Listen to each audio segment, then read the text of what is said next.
Look, that thing, what it does is This thing? yeah. It's a camera. It also takes film. Oh, all right, okay. It's a digital camera.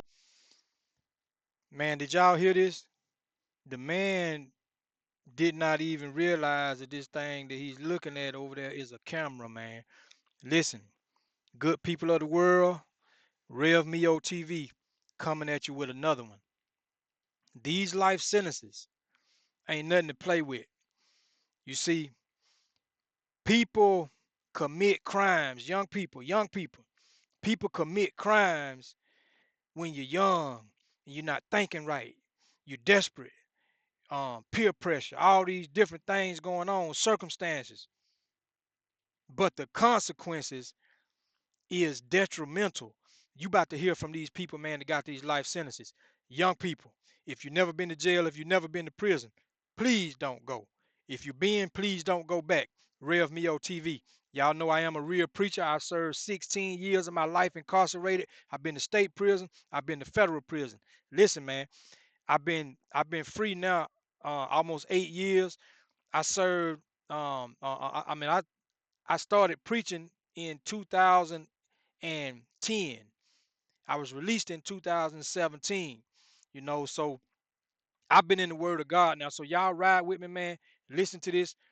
We got work to do. Young people, focus, focus, focus. Don't get sidetracked and find yourself in these people position. Yeah. And this is a microphone. Oh, okay. You know, I've been locked up 40-something years. I've been know.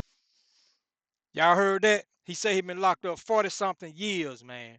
40-something years he said he been locked up.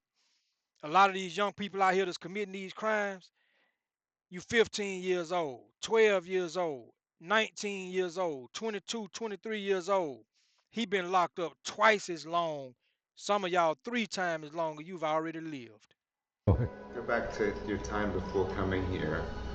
Um, What is this? that is a, Peach? Sparkling water. They don't sell stuff like this here. Yeah. Never. When I got locked up, my twins were 8 months old.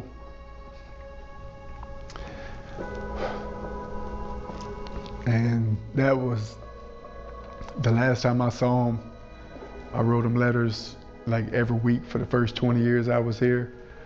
And Man, I'm telling you, I know what it's like to be locked up and missing your kids.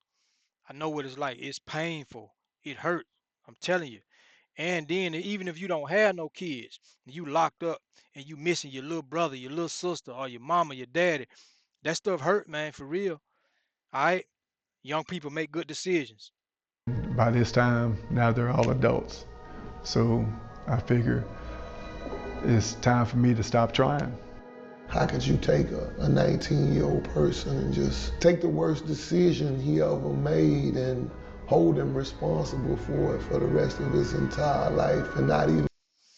Now, I do kind of agree with what this man is saying right here. He's saying, how can you hold a 19-year-old or a teenager, basically a young person, how can you hold them accountable for something that they did, the worst mistake of their life, the worst choice they made in their life, and you hold them accountable for the rest of their life? Y'all know, y'all heard from my buddy, man, Maurice Navarro Brooks. He committed his crimes at age 19, 20, got locked up at age 20, and got a 226-year sentence. And he trying to get home. He been trying for the last 28 years to get home. He been locked up 28 years. That's my buddy, right? Listen, man. I think he should have been out of prison, and I think some of the young people who commit the crimes that they did, life sentence. Sometimes it's justified, sometimes it's not. But the purpose of this video right here is to show you the pain and the grief that goes along with it. consider that. He may have changed. He was the thug on the streets 24, 25 years ago, and we're angry at that person, not realizing that that person no longer exists. Actually hasn't existed for like over 20 years. These men are serving life sentences at Angola prison in Louisiana. They don't have the possibility of parole. I'm serving a life sentence for second-degree murder. First-degree murder. Second-degree murder and armed robbery. I'm serving a life sentence. A life sentence without parole. I was 18 when this crime happened. I was 17 years old. I was 18 at the time. When I come here, I was 17. I'm 80 years old now. The man said he came there at 17. 17 years old. Now he 80 years old. 17 all the way to 80. What is that? 67 years? 63 years? What is that? Let me see. 80 minus 17 equals 63 years. That man been locked up 63 years, man. Come on, y'all, make good decisions now. People who commit crimes should be held responsible. But how much punishment is enough for justice? As you listen to these men, ask yourself, do they deserve a chance at redemption? I had time to reflect and what my life would be if I had to stay here. And then I started noticing the need here of the people that was illiterate. So I said, okay, well, I could do some good here. You know, so I started tutoring guys and I started feeling a self-worth. I said, you know, well, I could give something back like that. You know, all the while still dealing with the fact, you know, that I took a life, an innocent life. If I happen to die here in prison, that's not something that I want. But I had to think about and take under consideration, I took another human's life. A young man, Damien, you know, I went to school with him. He still was somebody's son. If I could go back in time and redo that, that would have never happened. It shouldn't have happened. In the US, there are more than 50,000 people serving life without parole, 70% of whom are Black. If you come here young, well, prison provides. So you never have to be responsible if you don't want to. It's hard to mature in prison because prison isn't set up for you to bear the stress of responsibility and to grow from that. So, you know, you have to kind of seek it out your own. With so many long sentences, America's prison population is aging. Taxpayers spend about $70,000 to keep every elderly prisoner locked up every year. Man, listen, and that's so true, man. That's so true. I have seen some old people in prison that is just withering away. I have seen some old people in prison, man, that it's a shame that, you know, you done served all this time, 20 years, 30 years or whatever. And you so old and you so sickly, like at that point, why even keep them in prison? Because they really can't go and commit another crime for real, for real. Now you're just wasting the taxpayers' money, just like they just said. So Angola created a hospice program. Prisoners volunteer to take care of other prisoners, basically people convicted of murder caring for the dying. It gave me a purpose, and showed me a different side, compassionate side. And I probably sat with over 50 people to their death.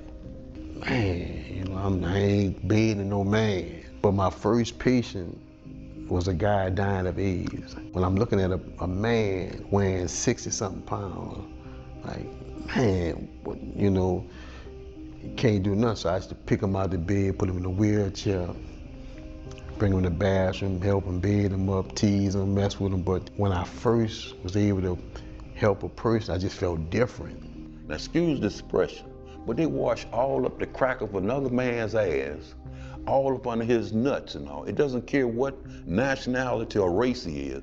Is that man faking? Have that man changed? He might have been a character when he got here, but this man done developed character. This man done developed compassion. It comes down to not so much what you done done, but what have you become? Hey, Ben Stiller here. As temperatures drop, millions of refugees and displaced people are once again facing brutal. Volunteering, mentoring, education. New experiences gave these men new purpose. Got a diploma from Culinary Art School from Baton Rouge Community College and 3 certifications from the National Center for Construction Education and Research. You know, in the event that I ever went home, I could be an asset to society and not a liability.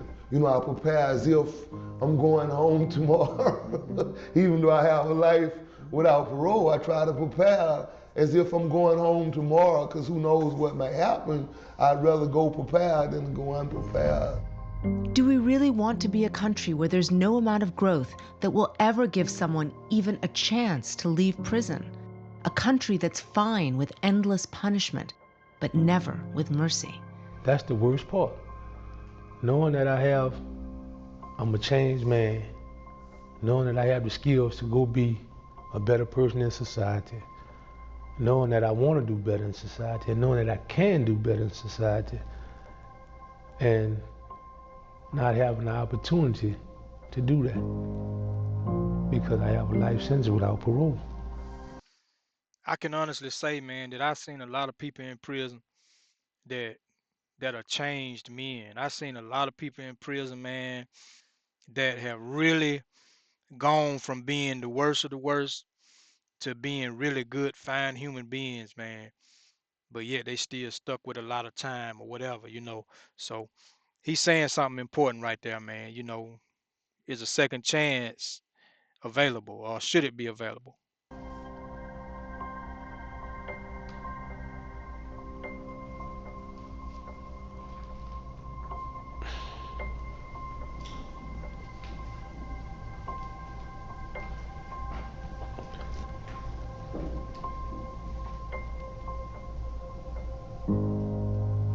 It's hard, it's hard. But we have a solution. Second look reforms would offer a chance at parole for those who have transformed themselves and who've already served a significant portion of their sentence. To be fair, there may be lifers who haven't grown, but for the many who have, they deserve a second chance. Ask yourself, when you were 16, 17 years old, are you the same person? Did you even think the same way you did now? No.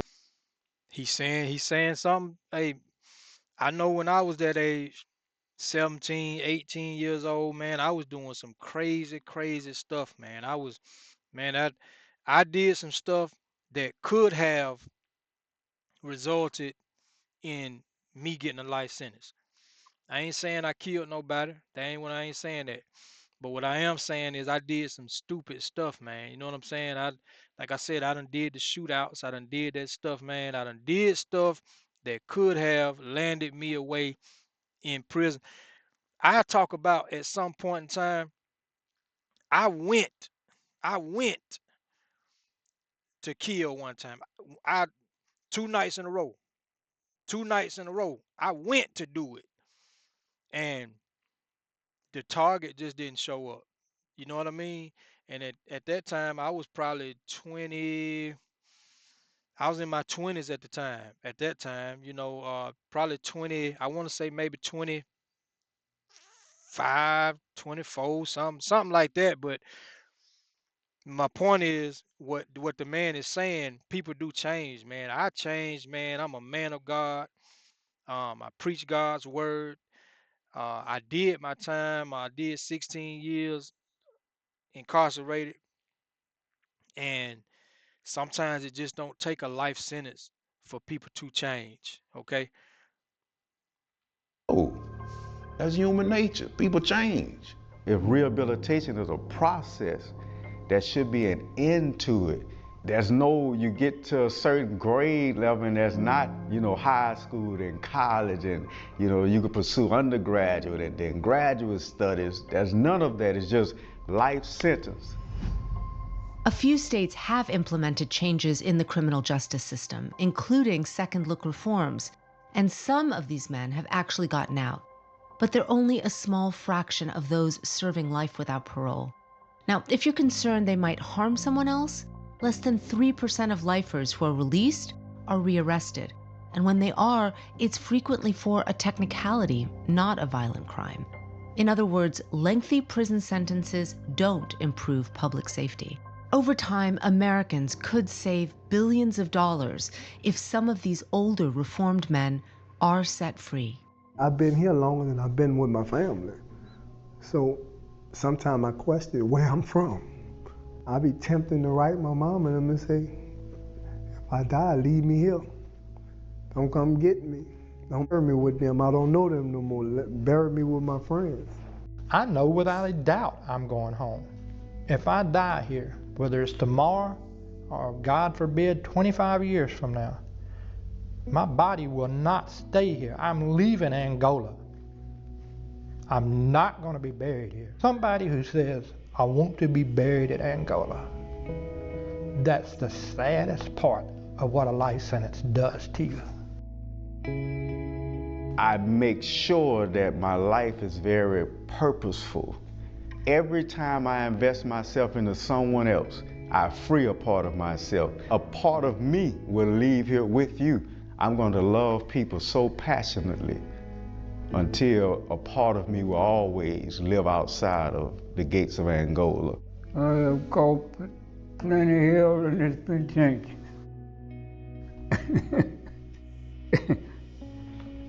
Well, I hope I'll be lucky enough to get out. I'll go somewhere and make me a living. I'm start all over again. Yeah.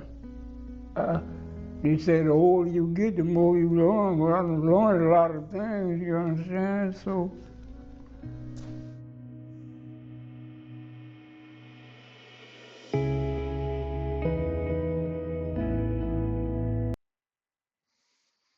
Young people, listen, man, it ain't worth it.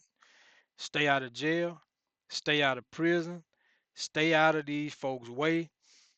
You seen it for yourself right here. That it's just not worth it. This dude served 66 years, man, in prison and died. That's a whole lifetime, man, that he served.